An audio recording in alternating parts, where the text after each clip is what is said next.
À quelques jours de l'élection présidentielle, nous avons rencontré les représentants des différents candidats pour aborder leur programme santé. On commence avec les 3 mesures phares du programme de Marine Le Pen.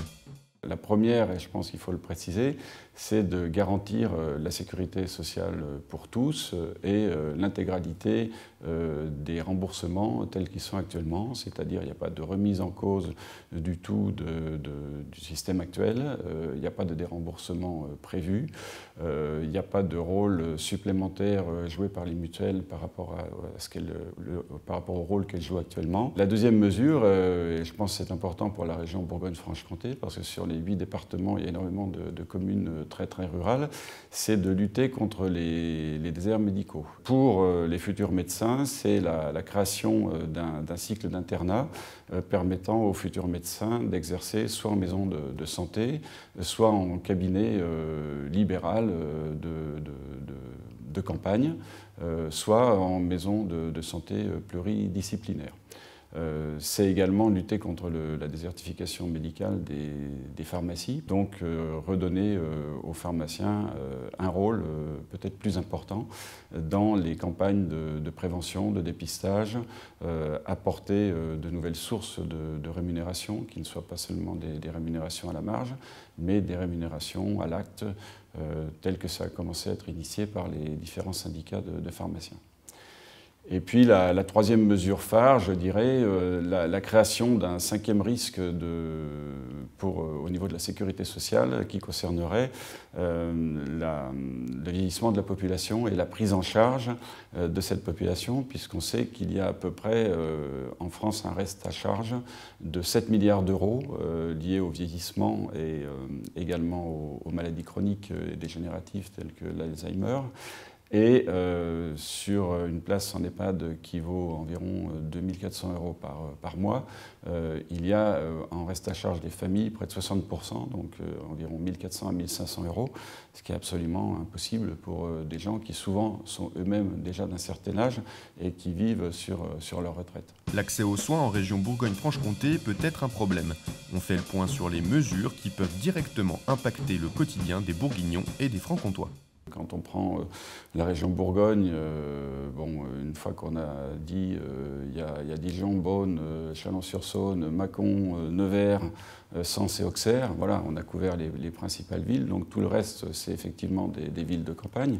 Donc accélérer la création de maisons médicales pluridisciplinaires pour aller vers le patient et non pas que les patients soient obligés de venir dans les grandes villes. Ça, c'est un choix important du parti de Marine Le Pen. Là, je parle bien sûr de la Bourgogne, mais la Franche-Comté, c'est à peu près le même problème. Une fois qu'on a fait sur la Franche-Comté Besançon, Dole, en Haute-Saône, Grès, Vesoul, territoire de Belfort, on a à peu près fait la plupart des grandes villes. Un programme est toujours ambitieux, mais comment finance-t-on la santé de demain ? On finance ce programme santé, bien sûr, par des économies d'abord.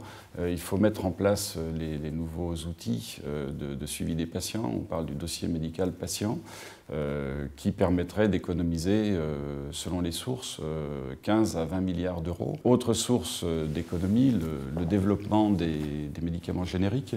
On estime que ça pourrait économiser à peu près 3 milliards d'euros. Autre source, la lutte contre la fraude. Les estimations se portent aux alentours des 20 milliards de fraude aux prestations, aux médicaments aussi. Donc on pourrait réaliser très vraisemblablement 8 milliards d'euros sur cette fraude par la mise en place d'une carte vitale biométrique qui serait couplée à la carte d'identité du patient. Autre source d'économie possible, c'est la dispensation du médicament à l'unité. Concernant la prévention et le dépistage et aussi le virage ambulatoire, et on estime que c'est une source d'économie d'environ 5 milliards d'euros.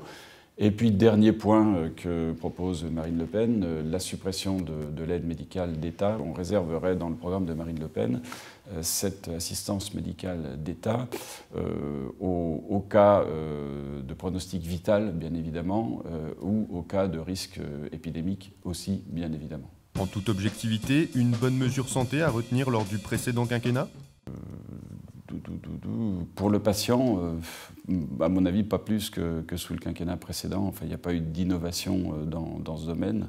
Il y a eu pour les professionnels de santé un embryon de rémunération différente pour les pharmaciens afin de mieux les insérer dans le parcours de santé en leur donnant de nouvelles missions telles que la surveillance des patients qui sont sous antivitamine K pour éviter des problèmes ou le patient asthmatique. Donc ça, ce sont de bonnes pistes qu'il faut continuer. Car le pharmacien est quand même le premier maillon dans la chaîne de santé.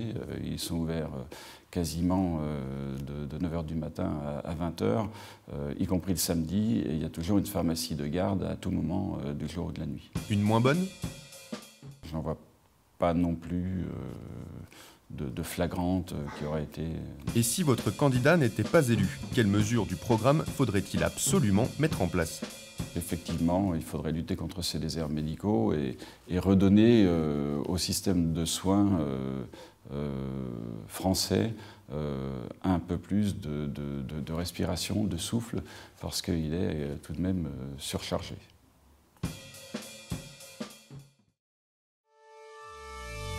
Une réaction? Un témoignage? Commentez ce reportage sur dijonsanté.fr.